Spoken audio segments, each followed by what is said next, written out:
Um ano depois, respostas que vamos à procura amanhã numa emissão especial durante a manhã, dedicada também a este ano que passa sobre a cerca de Ovar. O Porto Canal vai dedicar as primeiras horas da manhã informativa a este assunto.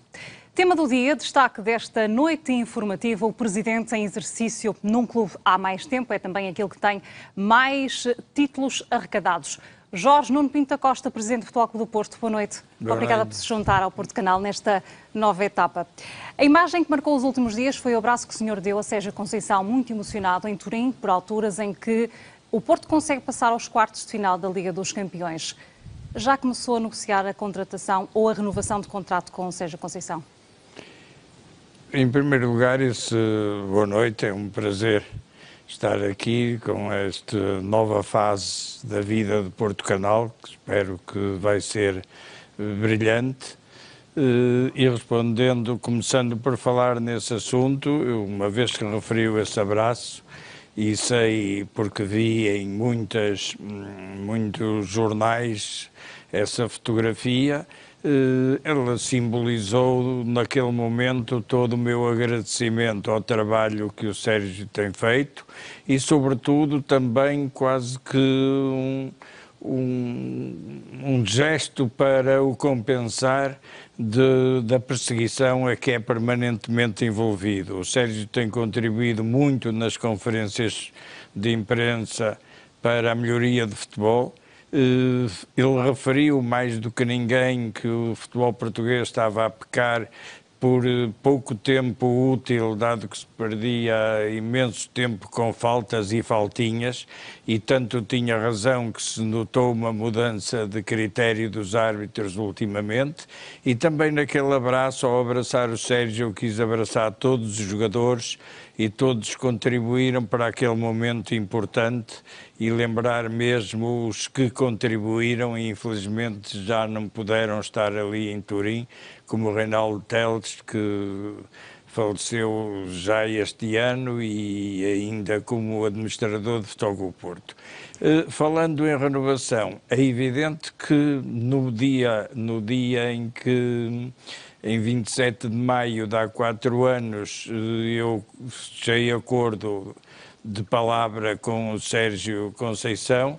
Para mim, a minha ideia foi sempre de que eu, como presidente, não queria ter outro treinador porque estava certo de que ele iria ter sucesso, porque o conheço desde os 16 anos de idade com que ele veio para o Futebol Clube Porto, consegui acompanhar o seu crescimento, de compreender o seu caráter e, sobretudo, de reconhecer o amor que ele tem ao Futebol Clube do Porto. E qual é o ponto atual em relação a essa necessidade do Futebol Clube do Porto em ter Sérgio Conceição na continuidade? O ponto atual é que o Sérgio Conceição tem contrato com o Futebol Clube do Porto e a minha até final desta época, e a minha intenção e também dele renovarmos. Ele entendeu, e já o disse publicamente, que nesta altura que está focado na Champions, mas tenho a certeza de que no final, ou antes do final da época, faremos novo contrato, renovaremos o contrato, porque penso que ele é uma peça importante no nosso projeto, no meu projeto de há 4 anos, quando pouca gente acreditava no seu sucesso, e eu acreditava cegamente, e continuo a acreditar que ainda podemos fazer muito mais sob o comando técnico do Sérgio Conceição. É verdade que há exigências de parte a parte, nomeadamente Sérgio Conceição, para que tenha um plantel competitivo para a próxima temporada, para aceitar continuar no Futebol Clube do Porto? E eu acho que deve haver, mas não foi comigo que ele falou, nem com ninguém do Futebol Clube do Porto. Eu acho que ele deve ter falado com alguns jornalistas que são muito rigorosos sempre naquilo que escrevem, porque eu vi realmente isso no jornal, mas nunca o Sérgio Conceição nos pôs qualquer condição que condicionasse o seu trabalho, ou a sua permanência, ou a sua vinda para o Futebol Clube do Porto. Portanto, sei que os jornais escreveram isso, a mim, nem a ninguém do Futebol Clube do Porto, ele alguma vez pôs isso como uma exigência, uma condição. O senhor disse há pouco que O Futebol Clube do Porto é muitas vezes, depois deste jogo em Turim, acabou por haver uma diferenciação no comportamento de alguns agentes em Portugal face ao Futebol Clube do Porto, e falou nomeadamente da arbitragem. Isso foi assim tão evidente depois de Turim, e pergunto-lhe porque é que acha que isso está a acontecer? Não, eu acho que a arbitragem até foi no bom sentido, não foi. Realmente o Sérgio falou várias vezes, e é uma realidade, toda a gente o constata, de que o futebol português, às vezes, os 90 minutos não chegam a metade, com os jogadores deitados ao chão, com os jogadores a simular lesões, portanto não é culpa dos árbitros, com os árbitros a marcar todas as faltinhas, e presumo que tenha sido uma orientação, porque já vi isso em vários jogos, que houve uma mudança de estratégia, em que os árbitros são mais rigorosos a marcar só o que realmente é falta. Aquelas faltinhas de um encosto e a tirar para o chão, eles estão a deixar jogar, o que torna o jogo muito mais atraente e o tempo útil muito maior. Nesse aspecto é que eu disse que foi positivo que o Sérgio Conceição tenha contribuído para essa melhoria, embora por isso creio que tem ou vai ter um processo disciplinar. Mas o Sérgio Conceição, felizmente, é uma pessoa independente que diz o que pensa e tem sempre o objetivo de dizer aquilo que pode melhorar o nosso futebol. E esse foi um dado importante que felizmente se está a verificar e tenho visto através da televisão nos jogos que tenho presenciado. Porquê é que existe um tratamento diferenciado, se é que assim podemos dizer, e pergunto-lhe também se o senhor considera que isso existe em relação ao Futebol Clube do Porto e ao tratamento que tem lá fora e ao tratamento que tem dentro de portas em Portugal? Ao tratamento refere-se... Estamos a falar, nomeadamente, falou da comunicação social, já tem falado publicamente também daquela que é a posição muitas vezes do governo, de políticos, enfim, face ao Futebol Clube do Porto. É verdade, em termos de comunicação social, e eu vejo que o Futebol do Porto é realmente tratado onde dos sítios que se desloca, e muitas vezes eu sou contactado por grandes jornais para dar entrevistas no estrangeiro e sinto um grande respeito pelo Futebol Clube do Porto da comunicação estrangeira. Em Portugal, normalmente desvaloriza-se o que o Futebol Clube do Porto faz de bem, valoriza-se o que eventualmente possa fazer de mal, e os grandes êxitos e os grandes acontecimentos são, às vezes, um pouco esquecidos ou escondidos, e quando são realçados é com muita azia. Até onde pode ir este Futebol Clube do Porto nesta Liga dos Campeões? Eu penso que depois de ter eliminado a Juventus, o Futebol Clube do Porto pode ir até à final e ganhá-la. É essa a sua convicção? É o meu desejo, é a minha esperança e acredito que pode ser. Já acreditava nisso em 1987, quando ninguém acreditava. Só eu acreditava e depois o Artur Jorge sentiu-se contagiado e também passou a acreditar, e o que é certo é que nós fomos à final com o Bayern Munique. Uma espécie de vingança agora? Não, no futebol não há vinganças, até porque ganhamos. Nós, tirando a primeira final que estivemos em 16 de maio de 84 em Basileia com a Juventus e perdemos 2-1, de resto participamos em mais 7 finais e ganhámos-las todas, portanto não pode haver sentimento de vingança quando nós fomos os vencedores. Agora, é evidente que, seja qual for o adversário, queremos ganhar. Faz ou pode ou não fazer a diferença se nesta equipa e na motivação adicional, na renovação de alguns jogadores que estão em final de contrato? Já está em condições de garantir que algum deles vai continuar no Futebol Clube do Porto por mais tempo? Houve jogadores, é normal que todos os jogadores acabam os seus contratos, umas vezes por interesse comum são renovados com muita antecedência, de outras não. No começo desta época nós tínhamos 4 jogadores importantes a terminar o contrato, que era o Pepe, que era o Sérgio Oliveira, era o Otávio e o Marega, e decidimos que queremos continuar com os 4 jogadores.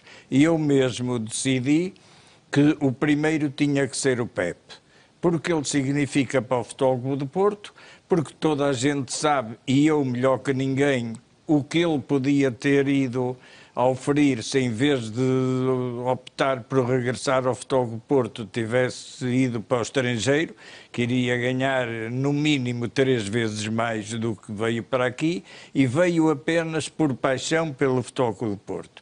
E eu entendi que o passado dele e esta atitude e o dia-a-dia dele, como ele vive o Futebol do Porto, que ele tinha que ser o primeiro a renovar. E foi, e quando muita gente pensava que era mais um ano, renovou por 2 anos. E ele tem provado nos últimos jogos que se calhar daqui a 2 anos estamos a renovar outra vez. Porque um jogador com 38 anos, ainda no último jogo com o Passos Ferreira, um defesa central, correu mais de 10 quilómetros. O que é notável, para um defesa central é notável. E correu não foi por andar maluquinho às voltas do campo. Correu para lances ofensivos em que terminaram esses lances com a marcação do primeiro golo do jogo. Portanto, esse tinha que ser o primeiro. E depois iniciamos com os outros 3. Com o Sérgio Oliveira, já que há algum tempo renovamos. Falta Otávio e Marega. Com o Otávio estamos em conversações diretas com os empresários, estamos perto de chegar a um acordo e com Marega já comunicamos que estamos interessados em renovar, estamos à espera que o empresário venha cá porque tem tido dificuldades em deslocar-se por causa da pandemia, que não tem tido aviões. Mas a questão de Otávio está presa por pequenas questões? Por detalhes. Em relação à Marega, há algum prazo para que se estabeleça não há prazo, uma é logo que o empresário renovação? possa vir, nós negociaremos. Pinta Costa, a Liga dos Campeões poderá ser um salvar de face e glorioso para o Futebol Clube do Porto esta época, face àquilo que está a acontecer nas provas nacionais, e quando o campeonato, Sérgio Conceição diz que enquanto o título for matematicamente possível, vai atrás dele, obviamente, mas as coisas não têm corrido propriamente bem ao Futebol Clube do Porto. A Champions League nunca é um salvar de face para ninguém, porque a Champions League acontecer um percurso como nós estamos a fazer, e aqueles que chegam a esta altura e que, como eu espero, vão continuar em frente, naturalmente que seja o que for que esteja a acontecer nos campeonatos nacionais de cada clube, é sempre uma mais-valia, porque a Champions League é a maior prova de clubes do mundo, a que dá mais prestígio e a que toda a gente quer participar. Agora, para chegar, por exemplo, aos quartos de final, há 8 no meio de centenas. Agora, isso seja o que for que esteja a acontecer no país desses 8, é um facto notável e importantíssimo. É evidente que o Futebol do Porto entra sempre em tudo para ganhar. Agora, não entra sozinho para ganhar sozinho, entra com outros. E neste momento, o Futebol do Porto foi eliminado da Taça de Portugal com fatores que não foram perfeitamente normais, está em segundo lugar no campeonato, matematicamente ainda pode chegar ao primeiro, tem neste momento garantido o acesso no lugar em que está a Champions League, portanto nunca estamos a encarar a Champions como um salvar de face. Estamos a encarar a Champions como sendo dos poucos clubes que já ganharam essa prova 2 vezes e queremos ganhar a terceira. O senhor já disse aqui, precisamente, que quer chegar à Liga dos Campeões, vencer a final. E em relação ao campeonato, quais são as suas convicções? As minhas convicções, neste momento, é ganhar os jogos que nos faltam e esperar os resultados dos outros. Agora, ganhando os jogos que nos faltam, garantimos o segundo lugar, que não é o nosso objetivo nunca, mas que é aquele que nos salvaguarda e nos garante a presença na Champions do ano que vem. Agora, continuamos a pensar que, enquanto matematicamente for possível, a equipa entra em campo para ganhar, a pensar que pode chegar ao primeiro lugar. E como é que avalia esta trajetória, esta época do Futebol Clube do Porto, no campeonato? No campeonato acho que tem sido uma época muito difícil. Muito combativa para o Futebol Clube do Porto também. Muito difícil, porque o Futebol Clube do Porto teve uma grande vitória em Juventus. E eu achei muito engraçado quando disseram isto foi uma vitória do futebol português. Foi uma vitória do futebol português porque o Futebol Clube do Porto é português. Joga no Campeonato de Portugal. Agora, foi uma vitória do Futebol Clube do Porto, porque o futebol português, ao contrário do que acontece noutros países, não fez nada para ajudar o Futebol Clube do Porto. Olha, na Holanda, quando há jogos da Champions, quando a Ajax esteve em prova, na jornada anterior não jogou para ter os jogadores frescos, prontos para a partida. O Futebol do Porto foi jogar à Juventus, um jogo que era decisivo, em que levava apenas a vantagem de um golo, e 3 dias antes teve que jogar em Barcelos para a Liga. Está a dizer que tem sido um calendário mais apertado, difícil, apertadíssimo.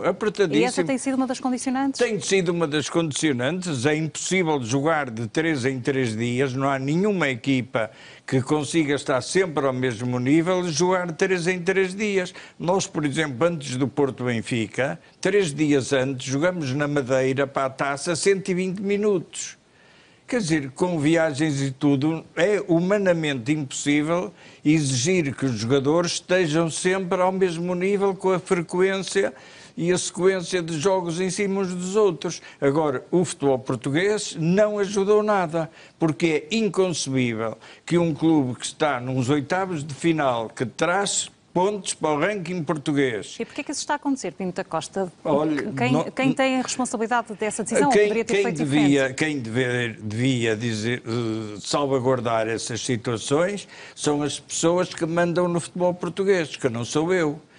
Eu tenho a minha participação no Futebol Clube do Porto, mas no futebol... Mas quer falar de organismos em particular? Naturalmente a Federação e a Liga, porque olha, na Holanda foi a Federação que impediu que o Ajax fosse fazer os jogos uns em cima dos outros. Agora, naturalmente, que é muito bonito quando a gente ganha, receber uma mensagem, parabéns e tal, aquela chapa 5 que recebemos sempre antes dos jogos e depois. Agora, o que era bonito era dizer assim, alto, para o baile, Futebol Clube do Porto tem aqui um jogo, não pode estar a jogar 3 dias antes num jogo e 3 dias depois outro jogo, no meio de uma eliminatória. Isso é que era bonito ver os organismos preocuparem-se com isso. Isso não se preocupou nada. E assim, enquanto Presidente do Futebol Clube do Porto, houve momentos em que ficou mais preocupado ou seriamente preocupado, como aconteceu em algumas equipas, face às consequências da pandemia nos plantéis e também, obviamente, não podemos esquecer a ausência de público nos estádios e sabemos as posições que o senhor assumiu publicamente. Naturalmente que a pandemia nos jogadores, todos sofreram isso, tanto nós como os outros, infelizmente, e é de lamentar sempre, seja quem for, e se não for os jogadores, seja quem for dos clubes e qualquer cidadão, é lamentável as pessoas que sofreram com isso e sobretudo os que faleceram, e infelizmente faleceram muita gente sócia do Futebol do Porto que eu conheço e dos outros clubes. Tudo isso é uma tristeza muito grande e só não morreram mais porque os profissionais da saúde foram excepcionais e salvaram a vida a muita gente com a sua dedicação e o seu trabalho. Agora, isso dificultou, de facto, o nosso trabalho, mas também, e infelizmente para todos, atingiu toda a gente. Em relação à ausência do público, é uma coisa que para mim é incompreensível. Por exemplo, nos Açores, neste momento, que não está melhor do que nós em termos de doentes, proporcionalmente, há gente no futebol. Em Portugal, resolveram fazer durante 2 jornadas, um ensaio para ver como é que corria. Os responsáveis vieram publicamente dizer que correu muito bem. E depois fecharam novamente. Então fizeram um ensaio para quê? Era à espera que corresse mal para ter um pretexto? Não, vieram todos dizer que correu muito bem, não houve problema nenhum, não contribuiu nada para o contágio. Mas volta a fechar. O que é que o senhor acha que devia ter acontecido? Acho que devia ter acontecido que, da mesma forma que houve jogos com público limitado, com as distâncias que foram sempre cumpridas, até a Seleção Nacional teve um jogo com o público e correu lindamente. É inexplicável que se tenha deixado de haver público nas touradas, que tenha o Presidente da República, Primeiro-Ministro, ir assistido a um espetáculo de um humorista em recintos fechados, que tenha havido concertos em recintos fechados e o futebol, que é um desporto ao ar livre, onde podem estar, no nosso caso, 50 mil pessoas, não possam estar 10 ou 20 mil. É inconcebível. Quer dizer, há camarotes que são de famílias. As famílias não podem usar o camarote que têm. Quer dizer, podem estar todas à mesma hora, em casa ou em outro sítio qualquer, juntas a ver o futebol. Mas ir a um estádio que é ao ar livre, essas mesmas famílias não poderem estar juntas. Isto, para mim, é areia demais para a minha caminhonete. Em relação ao desconfinamento, o que é que lhe parece que seria uma medida em conformidade com aquela que tem sido também a abordagem do Governo para todo o país e para os diferentes setores? O que é que poderia acontecer com o futebol? Eu acho que neste momento está a ser feito o que teve que ser feito. Agora, é evidente que estamos a pagar erros graves. Toda a gente viu que no verão falava-se no milagre, e milagres em Fátima, e raramente, nunca vi milagres no Terreiro do Paço, nem em São Bento, nem em Belém.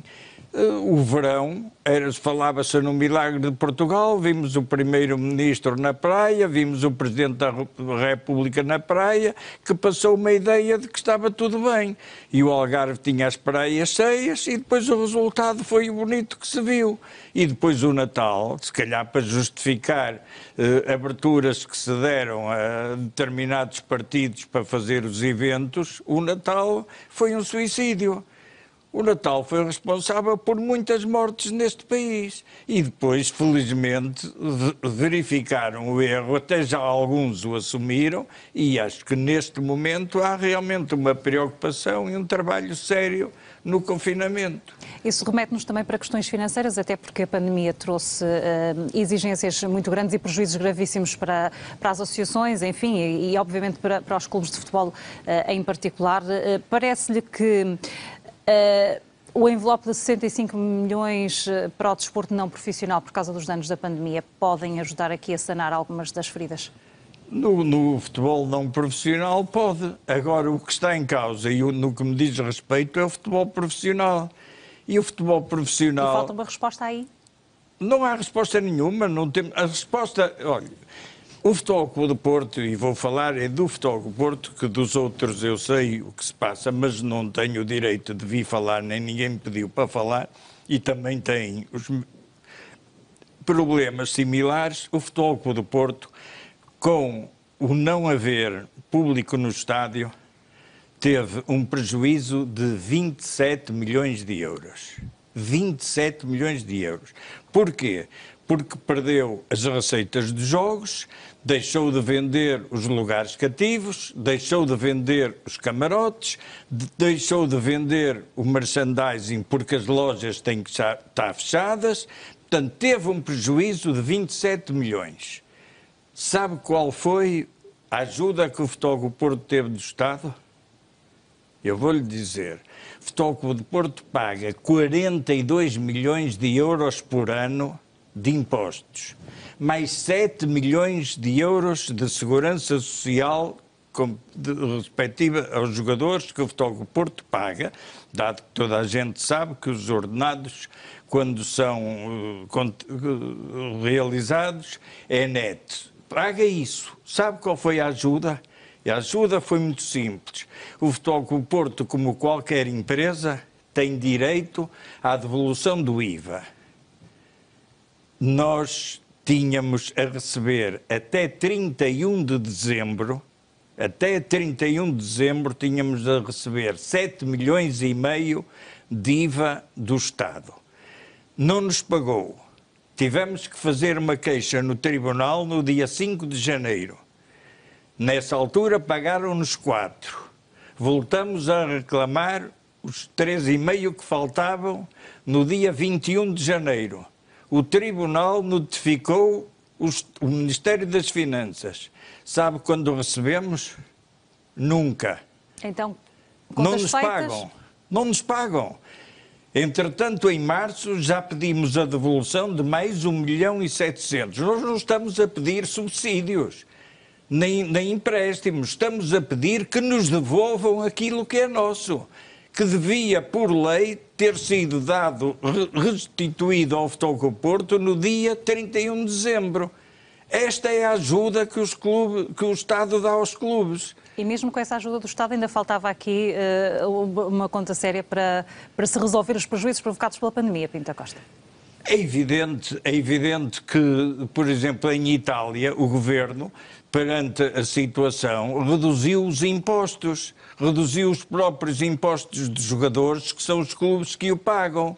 Mas não fizeram nada, absolutamente nada, para ajudar os clubes, como ainda retém aquilo que é nosso.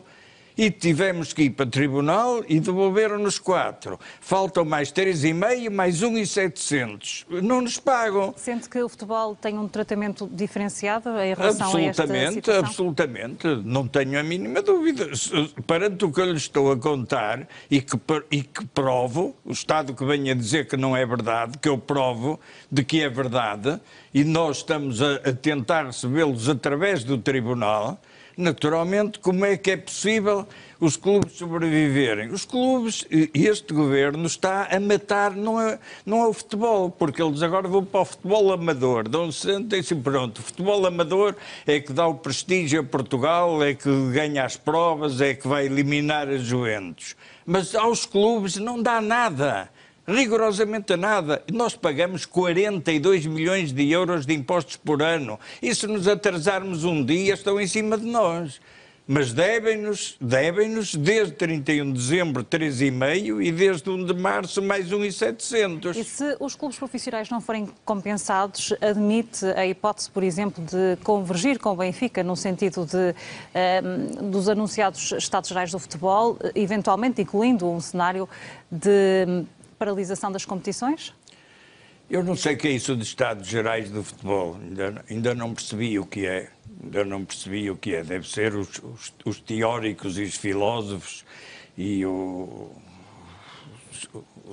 parasitas do futebol que vão inventar Estados Gerais. Eu para esse peditório não alinho.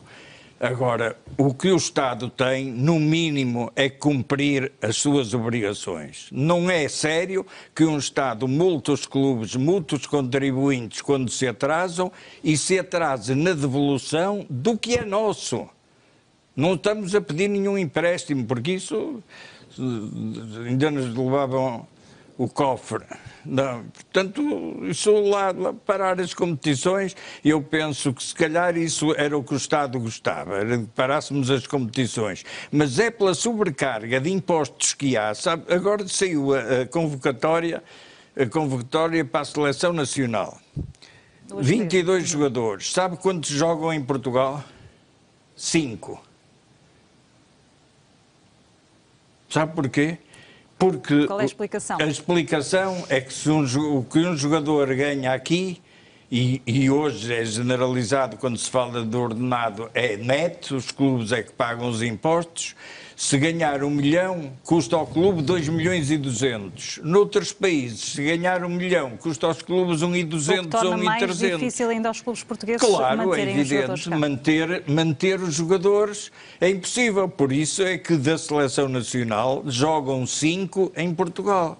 E qual é que é a possibilidade de fazer pressão junto da Liga, por exemplo, para que seja... A Liga anda preocupada, anda toda a gente preocupada, desde o secretário de Estado, que disse publicamente que está preocupado com a centralização dos direitos no futebol, a Liga está preocupada com a centralização dos direitos no futebol, a Federação está preocupada com a centralização dos direitos no futebol. Isso é um grande negócio. Mas é para 2028. Porque os clubes têm contrato até 2028 que não podem anular. Agora, acha que se pode estar preocupado? A grande preocupação é fechar um contrato que é para 2028 e, entretanto, deixar os clubes todos em dificuldades extremas e não ajudar absolutamente a nada? Isto para mim, é muito estranho. Já que coloca em cima da mesa essa questão da centralização dos direitos televisivos e do anúncio que foi feito para 2028, qual é que é a sua posição sobre as consequências que podem existir para clubes, nomeadamente como o Futebol Clube do Porto, que é um dos três grandes? Para qualquer clube como o Futebol Clube do Porto, naturalmente que o Futebol do Porto tem que defender os seus direitos, tem um contrato que foi feito sem precisar da ajuda da Federação nem da Liga, foi o Futebol Clube do Porto que o fez, como todos os outros clubes os fizeram diretamente. Naturalmente, se aparece agora, seja quem for, seja o seu secretário de Estado, seja a Federação, seja a Liga, sejam os três em conjunto, naturalmente que não é admissível que qualquer um dos participantes vá receber menos do que recebe atualmente quando negociou sozinho. Quer dizer, o grande negócio, o grande interesse, não sei qual é, mas para os clubes não é. Que o Futebol Clube do Porto não foi ouvido nisso, ninguém lhe pediu opinião, ninguém lhe perguntou se estava de acordo, como é que queria fazer. Não, é um grande negócio que é o que está na mente, é a única preocupação de ser secretário de Estado. Dito por ele, não é por mim. A preocupação de ser secretário de Estado estava centralizado nos direitos. Os direitos, pronto, deve ser um negócio da China. Já veio da China o vírus, se calhar agora vem da China o negócio da centralização dos direitos. Agora, não é para os clubes de certeza. Para quem é, se calhar um dia vai-se saber. Vamos virar a página ainda, apesar de estarmos no setor das questões financeiras, o Futebol Clube do Porto conseguiu dar a volta no primeiro semestre desta época, com uma sessão de exercícios deficitários que aconteceram no passado recente. Acredita que a saída do fair play financeiro vai acontecer mesmo no fim desta época? Sim, nós estamos convencidos que sim, está tudo orientado nesse sentido. Nós tivemos no primeiro semestre um lucro de 34 milhões de euros. Neste momento temos dados que nos permitem pensar que podemos melhorar no segundo semestre. O contributo da Champions League também foi importante, a saída de jogadores que não foram contabilizados, por exemplo o Danilo não entrou no primeiro semestre porque só será concretizado se o Paris Saint-Germain for à Champions League, portanto há esse valor, há outros que estão com opções que vão ser feitas, portanto estamos no bom sentido. Agora, não estamos, quando se fala no passivo, eu vejo há jornais que sonham com o passivo de Futebol Clube do Porto, se calhar são os que mais devem e também estão aflitos, mais que nós. Mas há uma coisa que é importante, o nosso capital, que é negativo, tem o nosso plantel avaliado em 74 milhões de euros. O Transfermarkt, que avalia sempre por baixo, tem o nosso plantel valorizado em 264 milhões. E vale mais. Porquê é que só está em 74? Porque, por lei, nós somos obrigados a lançar os valores dos jogadores pelo preço que compramos, abatendo todos os anos a amortização correspondente à parte desse ano. E os jogadores criados no Futebol Clube do Porto não têm valor algum em termos de balanço porque não custaram nada. Portanto, se deixassem pôr no balanço o valor efetivo por baixo, como faz o Transfermarkt, eram 264 milhões. Nós negociamos um jogador que estava no nosso balanço por 1 milhão, acho que nem chegava a 1 milhão, por 40 milhões, que foi o que o clube pagou. Portanto, toda essa diferença, em termos dos capitais, nós estamos perfeitamente tranquilos. No ano passado foi adiado o reembolso de um empréstimo obrigacionista. No final da primavera vai haver 2 para pagar. Vão ser liquidados os 2 ou algum vai ser adiado? Não. Vai ser os nossos planos, e se tudo correr normalmente, como esperamos e estamos a orientar, um vai ser pago antecipadamente, antes do junho, creio que é junho, e o outro será pago em junho. Vão ser pagos os 2. Pinta Costa, vamos ainda falar de outras questões um pouco mais marginais do que aquelas que estamos a falar, mas fazem obviamente parte também daquelas que são as suas prioridades enquanto Presidente do Futebol Clube do Porto, nomeadamente a equipa B, que está em risco de despromoção, e quero perguntar-lhe qual é a avaliação que faz sobre aquilo que está a acontecer a este grupo. Olha, eu hoje falei com um responsável do futebol português e falamos disso, porque disseram-nos, e eu tenho a certeza, até pela garantia que ele me deu e também porque não acreditava nisso, que havia vários complôs para que o Futebol Clube do Porto B descesse de divisão. Um deles, que até foi dito em Chaves a um dos responsáveis do Futebol Clube do Porto, que a Federação tinha interesse em que o Futebol Clube do Porto descesse indo para a terceira divisão, os jogos passarem para o Canal 11. E o outro é que haveria um complô da APAF em relação àqueles árbitros menos conhecidos e de menos categoria, que são os que a APAF dominaria, que havia um complô. Eu não acredito nem numa coisa nem noutra. Até porque a Federação tem os jogos do Futebol Clube do Porto, também passam no canal da B, também passam, quando são em casa é no Porto Canal, mas quando são fora, os que quiser passa no canal B. E que análise é que faz então sobre aquilo que está a passar? O que eu disse à pessoa com quem falei, aliás falei deste tema com vários responsáveis, eu disse, eu não acredito em nenhum. Agora, o que é certo é que domingo após domingo, jornada após jornada, o Futebol Clube do Porto perde pontos por unicamente erros dos árbitros. E as pessoas concordam. Eu disse, bem, se não é pelo Canal 11, que é um absurdo, se não é pelo complô da APAF, que é outro absurdo, então digam-me porquê é. Eu em bruxas não acredito. Em milagres, só em Fátima, e não são muito frequentes. Como é que no Olival, e onde o Futebol Clube do Porto se desloca, há sempre um milagre no último minuto? Olha, o último jogo em Chaves, o Futebol Clube do Porto faz o gol da vitória, faltam 3 minutos. Dito pelos responsáveis, o jogador estava mais de meio metro atrás do defesa. E o seu Licínio, que era o fiscal de linha, levantou a bandeira. Pronto. Foi a pensar no Canal 11? Não. Foi a pensar no complô da APAF, mesmo sendo o seu chefe presidente da Assembleia Geral da APAF? Também não. Foi por incapacidade? Se calhar foi.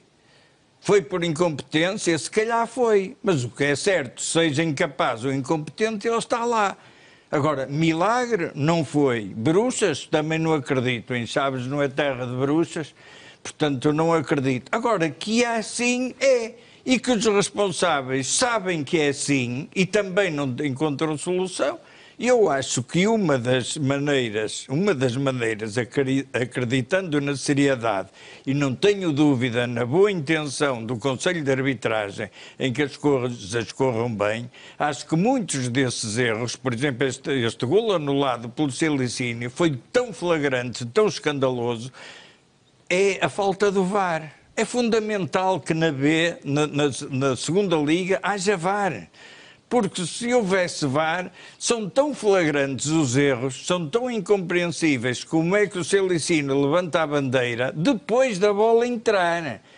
É que os jogadores vêm de trás, adianta-se, faz golo e só depois do golo é que o Celicini... E o VAR poderia corrigir o e VAR, repor a verdade. é evidente que o VAR, numa situação dessas, de certeza absoluta que o golo era considerado e o Futebol Porto tinha mais 2 pontos. Tenho ainda aqui mais algumas perguntas, já não serão muito longas. Uma delas tem a ver com a aposta na formação, com as melhores condições, principalmente para esses jovens jogadores, e com um grande projeto que é a construção da cidade do Futebol Clube do Porto. Como é que está esse projeto?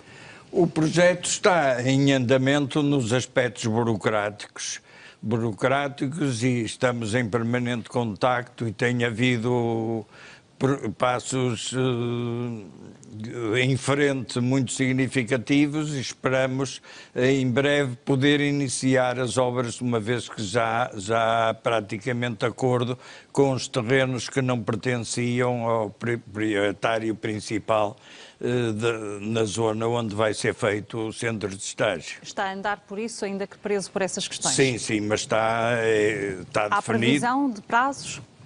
Pensamos, eu acho que as autárquicas está a atrasar um bocadinho, mas como está tudo legal, como está tudo no interesse de toda a gente, penso que vai ser desbloqueado brevemente e vamos poder arrancar. Temos de falar ainda de ciclismo. Raul Alarcón, da W52 Futebol Clube do Porto, foi suspenso depois de, como sabemos, venceu a Volta a Portugal 2017 e 2018. Neste caso é uma suspensão por 4 anos por uso de substâncias proibidas. Como é que o Futebol Clube do Porto está a encarar esta notícia e o facto deste ciclista, peço desculpa, estar a fazer parte agora desta lista de suspensão da União Ciclista Internacional? Nós estamos, olha, o ciclista, o Alarcón, é espanhol, como creio que sabe. E quando veio o inquérito, ele entregou o assunto a um advogado espanhol, que quando eu tive este contacto, quando saiu esta notícia, e eu e o Sr. Quintanilha, que é o responsável da W52, que é a nossa parceira, imediatamente o contactamos, demos-lhe conhecimento do que tinha sido decidido e ele esta semana está em julgamentos. Na quinta-feira chega ao Porto, nesta quinta-feira, na sexta-feira vai reunir connosco porque está já decidido que vamos recorrer da decisão. Iremos recorrer até onde for possível, mesmo nos tribunais internacionais. Porque quando sai uma notícia dessas, o que é que se pensa?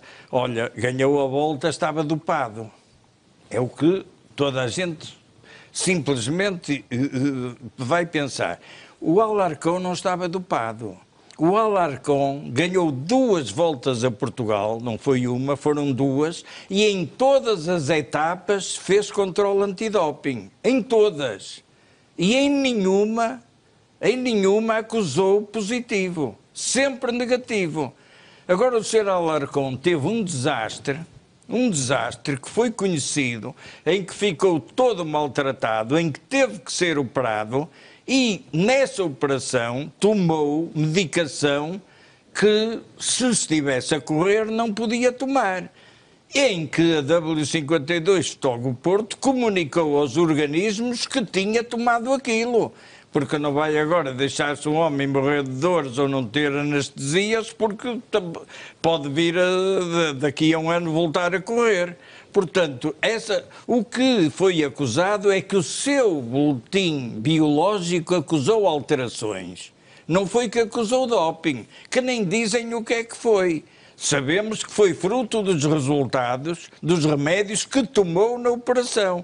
Portanto, sexta-feira estará cá um ilustre advogado espanhol especializado nesses casos. Vamos recorrer e, seja qual for a decisão, iremos até às últimas consequências,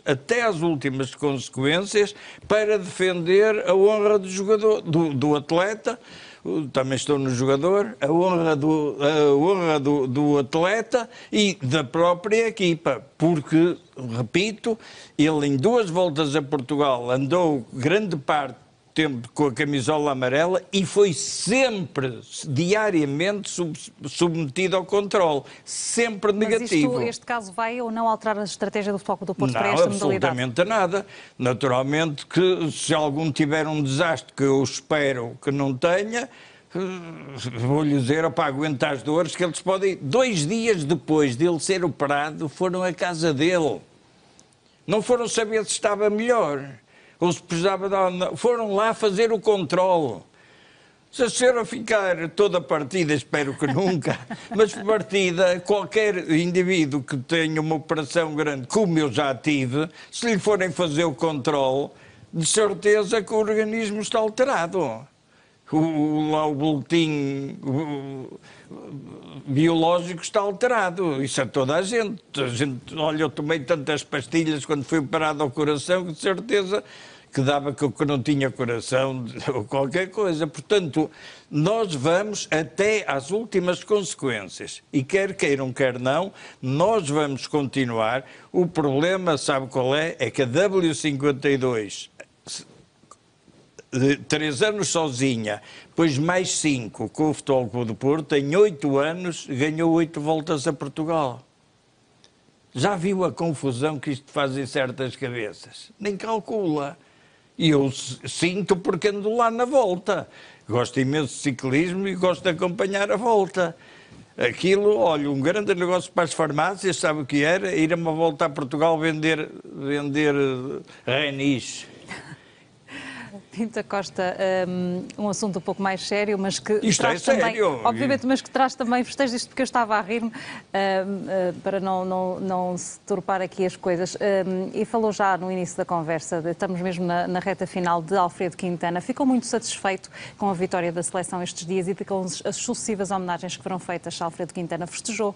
Fiquei muito satisfeito com a vitória de Portugal. Fiquei muito emocionado e contente ao mesmo tempo com a homenagem que fizeram ao Quintana. Fiquei muito contente porque julguei que o Sr. Presidente da República, que é sempre lesto a mandar os sentimentos quando morre alguma pessoa pública, pensei que ele não soubesse que o Quintana tivesse morrido, mas verifiquei agora com uma mensagem que ele pôs no Facebook que esta vitória era uma homenagem póstuma ao Quintana, portanto fiquei satisfeito porque o Sr. Presidente da República afinal sabe que o Quintana faleceu. O Quintana era um jogador fantástico, era um cidadão exemplar, era um homem de um caráter que se vê o que ele era, é na emoção dos colegas, sempre que há algum acontecimento em que o Quintana, sem estar lá, está sempre presente com eles. E aquele gesto do Rui Silva, marcar o golo da vitória com o Quintana tatuado no braço, não é por acaso. Algo de sobrenatural quis ali que todos fizessem uma homenagem. E na seleção nacional, que todos agora gabam e que todos atribuem o mérito a este e aquele, é justo que se lembre também que o treinador de Futebol Clube do Porto é peça fundamental na vitória de Portugal, porque foi ele que revolucionou o handebol português, foi ele que pôs o 7-6 que não se praticava em Portugal, foi ele que pôs a maneira de defender e é lembrar que numa seleção de 7 jogadores, mais os suplentes, 12 são do Futebol Clube do Porto. E não são 13, porque o Quintana não está lá, estando presente. Pinto da Costa foi eleito pela primeira vez em 1982, eu era um bebé praticamente. Ao fim destes anos todos, o que é que ainda quer fazer como Presidente do Futebol Clube do Porto? Quero chegar ao fim do dia, quando me deito, e ter a consciência de que fiz tudo o que o Futebol Clube do Porto precisava que eu tivesse feito nesse dia. Até hoje aconteceu sempre? Até hoje. No dia em que isso não acontecer, eu vou-me embora. Eu disse no primeiro dia, na primeira reunião que fiz, e em que felizmente ainda está muita gente viva, em abril de 1982, e eu disse que estaria ali, não sabia se era 3 meses, que era quanto diziam que íamos durar, se era 2 anos, que era o tempo do mandato, mas que no dia em que eu não fizesse aquilo que entendesse que era bom para o Futebol Clube do Porto, fosse por medo, fosse por não ser conveniente para mim ou para algum dos meus colegas, eu viria embora no dia seguinte. Se não vim, é porque me deito sempre com a consciência, posso ter feito, e de certeza que fiz, muitos erros, más opções, mas sempre a pensar que era o melhor para o clube. Enquanto eu sentir isso, acho que posso sempre ser útil ao Futebol Clube do Porto. E enquanto os sócios quiserem, porque eu não estou lá por nenhum golpe de Estado, nem por nenhuma nomeação por ser boy de alguém. Eu estou lá porque os sócios querem que esteja, como demonstraram ainda no último ato eleitoral. Pinto da Costa, muito obrigada por ter vindo ao Porto Canal. Foi um prazer. Boa noite. Obrigado.